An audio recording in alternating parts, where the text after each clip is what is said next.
জলপথ পরিবহন ব্যবস্থায় ভাটা পড়েছিল, তবে নতুন কমিটি আসার পর এই পরিষেবায় উন্নতি হয়েছে।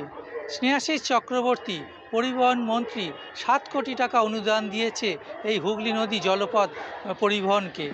তারপর থেকে যে সমস্ত লঞ্চ ছিল সেই লঞ্চগুলি নতুন করে রিপেয়ারিং করা হয়েছে।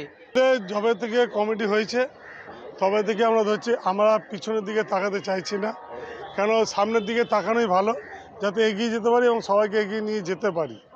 সেই লক্ষ্যে আমরা প্রথমে যখন কমিটির সিদ্ধান্ত হয়েছিলাম যে আমরা কেউ নির্দিষ্ট একা সিদ্ধান্ত নেব না, কমিটির সবাইয়ের সম্মতিতে আমরা ডিসিশন নেব। সেই অনুপাতে আমরা আজকের ডেট অবধি 2-3 মাস হতে চললো আমরা কাজ করছি, সবাই মিলেই করছি। কিন্তু আমাদের মাননীয় মুখ্যমন্ত্রী যে ব্যবস্থা করেছেন, একদম টিকিটের ব্যবস্থা করেছেন, ব্যবস্থাটা চালু হচ্ছিল না। আমরা একদম ড্রাস্টিক অ্যাকশান নিয়ে একদম 1 এপ্রিল থেকে আমরা বলেছি কোনো ম্যানুয়াল টিকিট চলবে না। ফার্স্ট আমরা টিকিট চালু করলাম।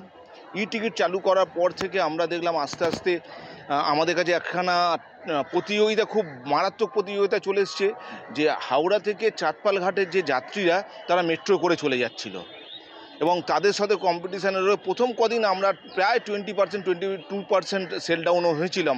আমরা কিন্তু বিচলিত হইনি, আমরা ঘাবড়াইনি। আস্তে আস্তে সেইটা একটু মেকআপের দিকে যাচ্ছে। প্রতি কটা ঘাটে আমরা টিকিট চালু করেছি, ঘাটগুলোকে পরিষ্কার করেছি, বাতি লাগিয়েছি, ঘাটগুলোকে সংস্করণ করেছি। আর মানে পরিত্যক্ত অবস্থায় ছিল বলতে পারেন।